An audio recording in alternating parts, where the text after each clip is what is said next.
আসসালামু আলাইকুম ভিউয়ার্স, এই মুহূর্তে ব্রেকিং বিষয় নিয়ে হাজির হলাম। রীতিমতো চমকে যাবেন, এবার শেখ হাসিনা ও তার পরিবারের সদস্যকে দেশ ত্যাগে নিষেধাজ্ঞা জারি করা হলো। শুধু তাই নয়, শেখ হাসিনা ও আওয়ামী লীগের অবরুদ্ধ ২৭ ব্যাংক হিসাব থেকে কোটি টাকারও সন্ধান মিলেছে। আরও কি কি বিষয় উঠে আসলো এই শেখ হাসিনার বিষয়টি নিয়ে রীতিমতো চমকে যাবেন। এরপর জানিয়ে দিব, অবশেষে অনেক জল্পনা কল্পনার পর এবার কিন্তু সাগরণী হত্যা মামলায় সেই ৭১ টিভির ফারজানা রূপাকে জিজ্ঞাসাবাদের নির্দেশ দেওয়া হয়েছে। তাকে কি গ্রেপ্তার করা হবে? কি তথ্য উঠে আসলো? সাগরণীর হত্যাকাণ্ডের বিচার অবশেষে কি দেশবাসী দেখতে পাবে? কিভাবে তাদেরকে নির্মমভাবে হত্যা করা হয়েছিল? এ সকল বিষয় নিয়ে এক্সক্লুসিভ তথ্য জানতে পারবেন। এবং সব শেষে আপনাদের মাঝে জানিয়ে দিব এবার এক্সক্লুসিভ তথ্য। নির্বাচন নিয়ে তথ্য দিয়েছে নাহিদ ইসলাম। সরকার প্রতিশ্রুতি সময়ের মধ্যে নির্বাচন সম্ভব। অন্যদিকে এবার বিএনপির দাবি, নির্বাচন ও দায়বদ্ধ সরকারের প্রতীক্ষা আছে জনগণ। নির্বাচন পেছাতে বিভিন্ন ষড়যন্ত্র চলছে, এ বিএনপি নেতার এমন দাবি। আরও কি কি বিষয় তুলে ধরলেন ভিডিওর শেষ অংশে জানিয়ে দেব। এতক্ষণ শুনছিলেন শিরোনাম, এবার বিস্তারিত। চলুন মূল বিষয়ে যাই। শেখ হাসিনা ও তার পরিবারের সদস্যদের দেশ ত্যাগে নিষেধাজ্ঞা দেওয়া হয়েছে। তবে এই বিষয়টি নিয়ে অনেক আলোচনা সমালোচনাও করছে। অনেকে সমালোচনা করে বলছে, শেখ হাসিনা ও তার পরিবারের সদস্যরা কি দেশে আছে যে তাদেরকে নিষেধাজ্ঞা দিল, এবং নিষেধাজ্ঞা দিয়ে লাভই বাকি? তারা তো আর দেশে নাই। তো দেশে না থাকা মানুষদের কিভাবে নিষেধাজ্ঞা দেয়? তবে রূপপুর পারমাণবিক বিদ্যুৎ কেন্দ্র নির্মাণের নিয়ে বিপুল পরিমাণ অর্থ লুটপাটের অভিযোগ থাকায় ছাত্র জনতার আন্দোলনে ভারতে পালিয়ে থাকা শেখ হাসিনা ও তার পরিবারের সদস্যদের বিদেশ গমনে নিষেধাজ্ঞা আদেশ জারি করেছে আদালত। নিষেধাজ্ঞা পাওয়ায় অন্যান্যরা হলেন তার ছেলে সজীব অজেদ জয়, মেয়ে সাইমা অজেদ পুতুল, তার ছোট বোন শেখ রেহানার মেয়ে টিউলিপ সিদ্দিকী, আজমিনা সিদ্দিক ও রজন মুজিব সিদ্দিক। এমন একটি আদেশ দেওয়া হয়েছে। দুদকের জনসংযোগ কর্মকর্তার এই তথ্য জানায়। দুদকের পক্ষ থেকে সংস্থাটির উপপরিচালক নিষেধাজ্ঞা চেয়ে আবেদন করেন। আবেদনে বলা হয়, সংশ্লিষ্টদের বিরুদ্ধে রূপপুর পারমাণবিক বিদ্যুৎ কেন্দ্র নির্মাণের প্রায় ৪৯,০০০ কোটি টাকা লোপাটের তথ্য বা আত্মসাতের একটি অভিযোগ দুর্নীতি দমন কমিশনে অনুসন্ধানীয় রয়েছে। অভিযোগটি অনুসন্ধানপূর্বক প্রতিবেদনের দাখিলের জন্য ৫ সদস্য বিশিষ্ট একটি অনুসন্ধানী দল গঠন করা হয়েছে। অনুসন্ধানকালে বিশ্বস্ত সূত্রের মাধ্যমে জানা যায় যে অভিযোগে সংশ্লিষ্ট ব্যক্তিরা সপরিবারে গোপনে দেশ ত্যাগ করার প্রচেষ্টা চালাচ্ছেন। তারা দেশ ত্যাগ করে বিদেশে পালিয়ে গেলে অভিযোগ সংশ্লিষ্ট গুরুত্বপূর্ণ রেকর্ডপত্র প্রাপ্তিতে ব্যাঘাত সৃষ্টি হবে। তাছাড়া সার্বিক অনুসন্ধান কাজে বিঘ্ন সৃষ্টি সহ অনেক ক্ষতির কারণও রয়েছে। এজন্যই তাদের দেশ বিদেশ গমনে নিষেধাজ্ঞা প্রদান করা একান্ত প্রয়োজন। এজন্যই তাদের বিরুদ্ধে নিষেধাজ্ঞা জারি করা হয়েছে। এবার তুলে ধরতে যাচ্ছি সেই আকর্ষণীয় বিষয়টি, যেখানে সাগরণী হত্যা মামলার অবশেষে একটি ফয়সালা হতে যাচ্ছে।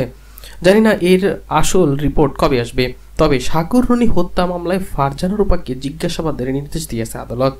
ইতিমধ্যে আপনারা জানেন এই ৭১ টিভির ফারজানা রূপা কারাগারে আছেন। সাংবাদিক এই দম্পতি সাগরণীর হত্যার মামলায় কারাগারে থাকা ৭১ টেলিভিশনের সাবেক প্রধান প্রতিবেদক এই ফারজানা রূপাকে জিজ্ঞাসাবাদের অনুমতি দিয়েছে আদালত। রূপাকে জিজ্ঞাসাবাদ করলে এই মামলার রহস্য উদ্ঘাটনে গুরুত্বপূর্ণ তথ্য পাওয়ার সম্ভাবনা রয়েছে বলে মামলার তদন্ত কর্মকর্তা আবেদন উল্লেখ করেন। সাংবাদিক দম্পতি সাগরণীর হত্যা মামলার তদন্ত কর্মকর্তা পিবিআর অতিরিক্ত পুলিশ সুপার আজিজুল হক গত ২৭ ফেব্রুয়ারি তাদের জিজ্ঞাসাবাদের জন্য ঢাকার চিফ মেট্রোপলিটন ম্যাজিস্ট্রেট আদালতে আবেদন করেন।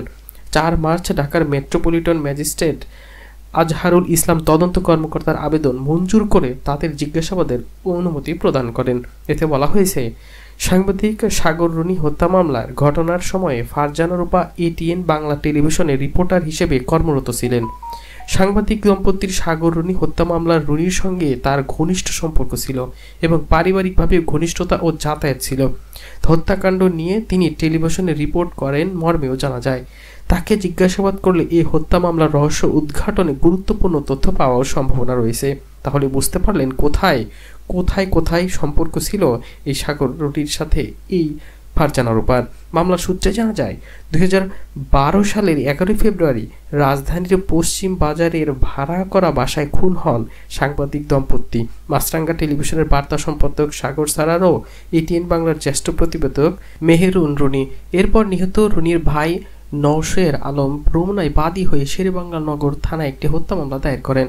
গত বছরের ৩০ সেপ্টেম্বর সাংবাদিক দম্পতির এই সাগরণীর হত্যা মামলার তদন্তের দায়িত্ব র্যাব থেকে সরিয়ে স্বরাষ্ট্র মন্ত্রণালয়ের মাধ্যমে গঠিত একটি উচ্চ ক্ষমতা সম্পন্ন টাস্কফোর্সের মাধ্যমে তদন্ত নির্দেশ দিয়েছেন হাইকোর্ট। বহুল আলোচিত সাগরনী হত্যা মামলার তদন্তে চেয়ে আনা রিটের আদেশে মডিফিকেশন চেয়ে রাষ্ট্রপক্ষের আবেদন আদেশ দেন উচ্চ আদালত। বিষয়টি নিয়ে শুনানিতে হাইকোর্ট বলেন, আশা করি এবার ন্যায় বিচার নিশ্চিত হবে এবং তদন্তের জন্য দেওয়া এবারের 6 মাস মানে 6 মাস, এর বেশি নয়, এমন কিন্তু লিগ্যাল নোটিশে বলা হয়েছে।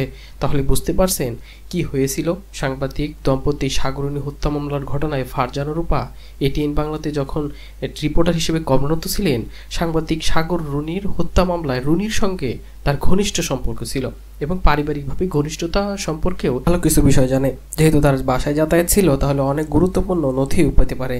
এখন দেখা যাক এই ফারজানা রূপাকে জিজ্ঞাসাবাদের পর তার কি অবস্থান হতে পারে। তিনি কি আবারও এই নতুন মামলায় গ্রেফতার হতে পারেন? আরও কি কি বিষয় হতে পারে তা পরবর্তীতে জানা যাবে। এবং সব শেষে এবার আপনাদের মাঝে তুলে ধরতে যাচ্ছি মিস্টার নাহিদ ইসলাম নিয়ে কিন্তু ব্যাপক তথ্য দিলেন এবার সব নির্বাচন নিয়ে। সরকার প্রতিশ্রুতির সময় নির্বাচন সম্ভব। জাতীয় নাগরিক পার্টি এনসিপির আহ্বায়ক নাহিদ ইসলাম বলেছেন, সামনে একই সঙ্গে আইনসভা এবং গণপরিষদ নির্বাচন করা সম্ভব। এর মধ্য দিয়ে নতুন সংবিধান এবং গণতন্ত্রের উত্তরণ করতে পারবে।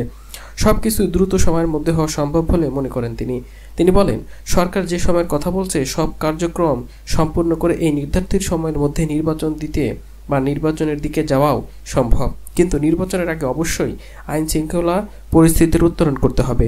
নির্বাচনের জন্য আমলাতন্ত্র, পুলিশ, সেনাবাহিনী ও মিডিয়ার নিরপেক্ষতার প্রয়োজন। তাদের প্রাতিষ্ঠানিক নিরপেক্ষ নিশ্চিত করতে হবে। এনসিপির আহ্বায়ক নাহিদ আরও বলেন, আমাদের মধ্যে নানা বিষয়ে মতপার্থক্য হতে পারবে, তর্ক বিতর্ক হতে পারে, কিন্তু গণতান্ত্রিক সম্পর্ক সংলাপ ও মিথস্ক্রিয় যেন কোনো ধরনের ছেদ না পারে। জাতীয় ঐক্য ছাড়া ফ্যাসিবাদকে সম্পূর্ণরূপে বিপ্লব করা বা পরাস্ত করাও সম্ভব নয়, এমন তথ্য দেন তিনি আরও বলেন, আমরা নতুন বন্দোবস্তের কথা বারবার বলে যাচ্ছি। যারা ফ্যাসিবাদের দোষর ছিল তাদের দ্রুত বিচারের আমাদের সবার প্রত্যাশা। দৃশ্যমান বিচার কার্যক্রম আমরা দেখতে চাই। বিচারের মাধ্যমেই আমরা আওয়ামী লীগের রাজনৈতিক ফয়সালা করতে চাই। গণ অভ্যুত্থানের মাধ্যমে আওয়ামী লীগের বিরুদ্ধে জনগণ 5 আগস্টে রায় দিয়ে দিয়েছে।